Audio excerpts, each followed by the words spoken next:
Добрый день. Меня зовут Наталья. Я коренная жительница нашей родины, Донбасса. Уже, конечно, в составе Российской Федерации. И я этому очень безумно рада. Не только я, и моя семья этому рада.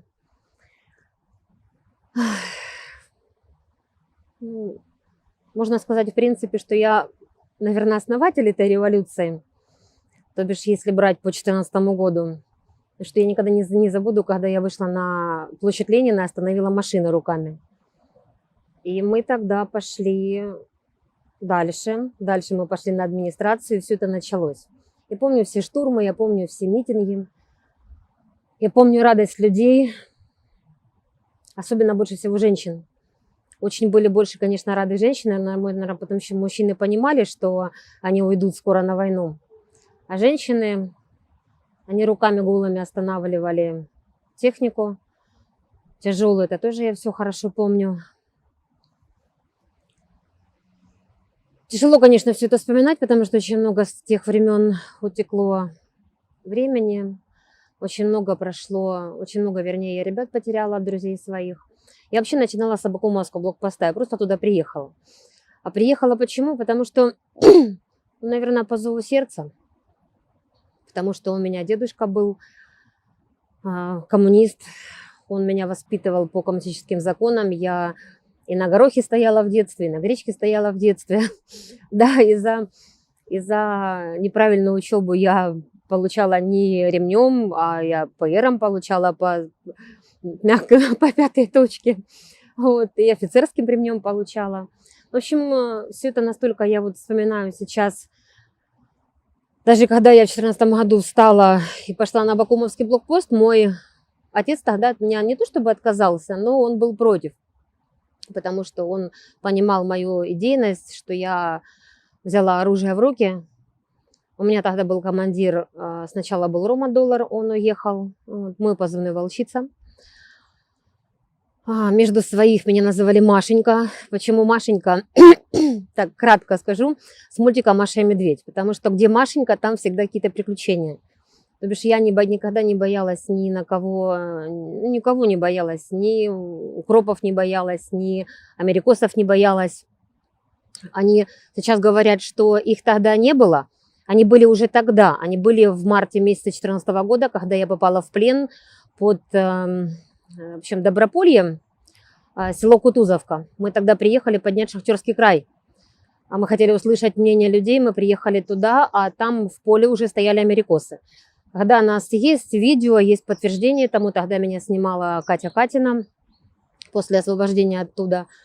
Есть подтверждение тому всему. Мы тогда, слава богу, что когда нас били, камеру они расстреляли, а мы тогда в зубы взяли флешку. Вот, и флешку спрятали, и тогда на этой флешке все осталось. Есть тому подтверждение. Уже тогда была американская техника, но мой покойный муж Зубр, царство небесное, они тогда у них украли бензовоз. Вот. В марте месяце это было, это грязь была, это все. Мы лежали на земле тогда с моими ребятами. Очень сильно били, конечно, тогда и вертолет прилетел. Нас уже хотели отправлять в Киев. Мы тогда уже зашли в ОГА, в администрацию. И поступил звонок. Поступил звонок с Доброполья о том, что в поле в Доброполе стоит какая-то техника. Мы, естественно, быстренько в машину и туда. Потому что шахтеров держали в плену в шахте. Как позвонила жена одного из шахтеров и сказала, говорит, ребята, помогите, пожалуйста, говорит, моего мужа держат какие-то непонятные люди в форме, и причем форма не наша. Я как бы не говорю сейчас это наша форма, потому что это вражеская форма для меня. Вот. Они сказали, что, говорит, форма очень похожа на наемников. И мы тогда срываемся на машину, летим туда. Прилетели через все поле, я бегу через все поле одна. Мужиков пока оставила, со мной никто нет. Я обычно гражданское лицо, я с паспортом была, вот, за несколько пропиской. Мы туда, я подхожу к этим ребятам и спрашиваю, они, получается, здесь, получается, стояла пехота, вот здесь стояла техника. Прямо стояли этот палаточный городок, у них там военно-полевая эта кухня была. Я подхожу к ним и говорю, против кого вы приехали сюда воевать? Они говорят, мы против России воюем. Я достаю паспорт, я говорю, вот я с Донецка, говорю, у меня здесь родственники в Доброполье.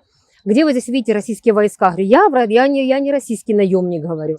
Я говорю, вообще, где вы видели здесь российские войска? Говорю, мы Донецкая республика, мы заявили свою волеизъявление. Говорю, мы не хотим, говорю, находиться под рабами. И тогда приехали два, я их называю бобиками, но уазики зелененькие.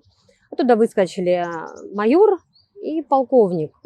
По-моему, был полковник, да, майора я точно помню, потому что он сделал глазами вот так, и нас погнали уже автоматами бить по коленкам, начали уже, ну, то есть раздели наголо, ну, в нижнем белье оставили и начали методично допрашивать. Вы откуда, вы этот самый? Ну, я, конечно, так как я всегда на приколе, я начала смеяться, как бы они снимали мой зад на телефон, и я еще говорю, наверное, не женатый, что ты мою задницу снимаешь, говорю, может, говорю, ты еще потом, говорю, будешь, я не буду говорить, что я говорила, вот. И буквально, наверное, часа через 3 они меня поднимают, вот, ну, наконец, телефон они нам расстреляли, камеру нам тоже расстреляли, вот, но мы очень аккуратно тогда флешку спрятали, в рот взяли, короче, флешку.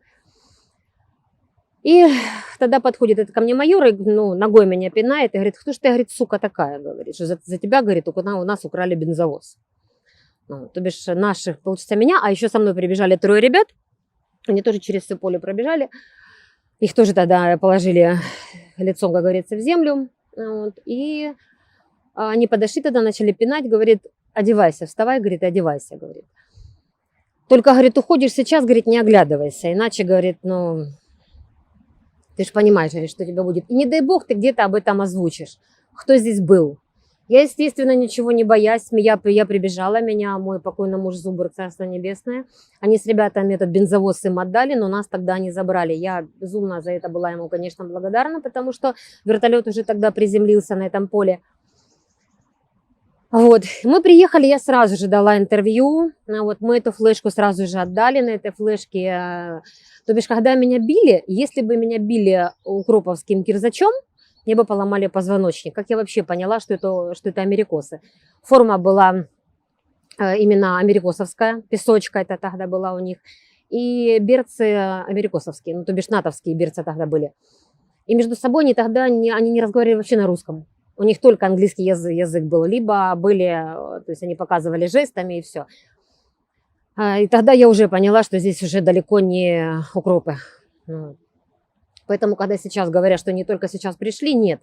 Тогда уже войну начали тогда уже америкосы. Естественно, конечно, тогда мне тогда было очень больно, потому что реально били прикладами, и несмотря на то, что я женщина, у меня один кирзач стоял на голове, второй кирзач стоял на позвоночнике, на копчике. Вот. И я сразу же дала интервью, кто там. То бишь я ничего не боюсь, почему я должна бояться? Я свое слово произнесла на администрации. Мы, когда митинги еще проходили в феврале, вот, когда все это только начиналось, мы свое волеизъявление, свое желание мы проявили, показали. И назад дороги нет. Лично я, например, и мои ребята, которые сейчас воюют, у меня муж, конечно, погиб, и я очень тяжело перенесла эту смерть, 2 года, как его нет. У меня очень много похоронила ребят, которые мои друзья. Вот буквально 2 недели назад мы похоронили Данечку, Даня это позывной. Это тоже ребята с Абакумовского блокпоста. Очень много наших ребят. И Кадыр тогда погиб, Кадыра снайпера убрали. И Шаман Шаманыч погиб. Это все ребята с Абакумовского блокпоста. Это те, которые реально держали врага на направлении Марьинки, Красногоровки, Старомихайловки.